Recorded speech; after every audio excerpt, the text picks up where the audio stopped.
In 1892, a man sat in a New York law office and signed a piece of paper. Not a will, something stranger. And that one signature is the reason a family you've heard of is still rich today. 4 generations later, in a world where 70% of wealthy families lose their fortune by the second generation and 90% lose it by the third. So what did he sign? And more importantly, what do the ultra-wealthy know that guarantees their money outlives them? That no one ever taught the rest of us? Stay with me. By the end of this video, you'll understand the exact legal machine that makes a fortune immortal and why it was never explained to anyone outside a small circle of families who already had the money to need it. Here's a number that should bother you. 70% of wealthy families lose their fortune by the second generation. 90% lose it by the third. Wealth managers even have a grim little phrase for it. Shirt sleeves to shirt sleeves in 3 generations. 1 generation builds it. The next maintains it. The third, raised with no memory of struggle, spends it into nothing. Why does this happen with such brutal consistency? Because money left directly to a person becomes that person's money.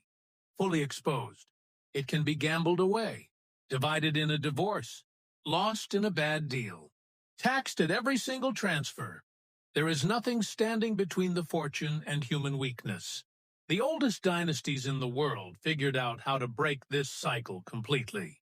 And here's the part that surprises most people. The answer wasn't raising smarter heirs. It was removing the heirs from the equation entirely. This is the part almost nobody understands correctly.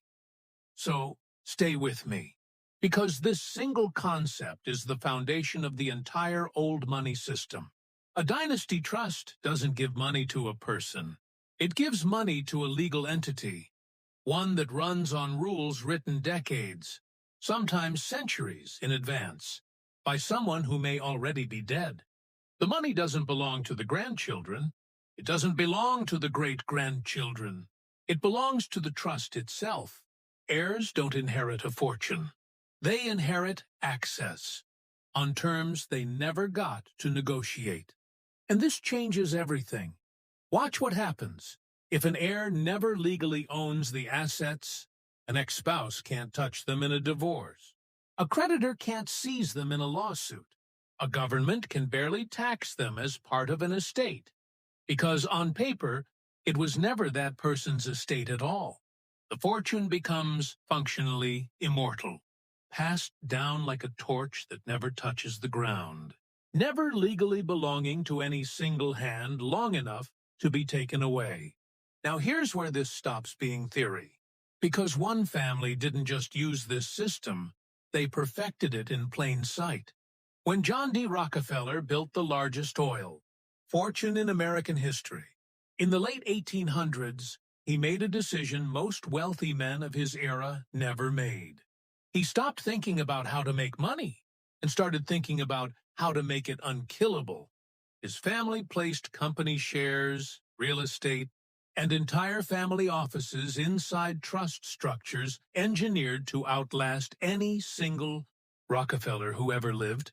Fast forward more than 100 years, past 2 world wars, the Great Depression, and a dozen recessions, and the Rockefeller family is still counted among America's wealthiest, not because every generation happened to be brilliant, because the structure did the work the people didn't have to. That's not luck. That's engineering. Here's the part that should genuinely surprise you. This isn't hidden. It's written directly into the law. You've just never had a reason to go looking for it.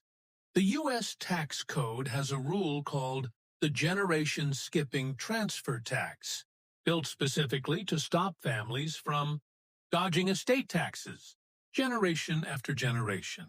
It should close this loophole entirely. But a handful of states, South Dakota, Nevada, Delaware, allow trusts to legally exist for hundreds of years, sometimes forever. Fund a trust in one of these states before the exemption rules tighten, and it can legally skip that tax again, and again, and again, for as long as the trust exists, which, by design, can mean forever. This is public law. Anyone can read it, but almost no one outside estate attorneys and old money families ever does, because the rules were written for fortunes large enough to need them, and explained only to the people who already had them. This isn't history. This is happening right now, at scale. Family offices managing dynasty trusts for billionaire families are one of the fastest-growing sectors in private wealth management today. The ultra-wealthy have quietly stopped leaving fortunes to their children. They leave instructions to institutions instead. And this is where the real gap opens up. Not an income gap, a structure gap. Take two families who earn the exact same amount across a lifetime. One leaves it directly to their kids. Within a generation, it's gone.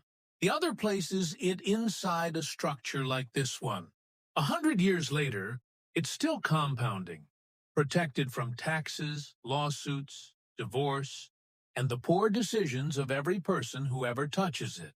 Same income, same starting point, completely different ending. The only difference was the system. The old money families didn't just get rich once. They built a machine that made sure being rich never expired.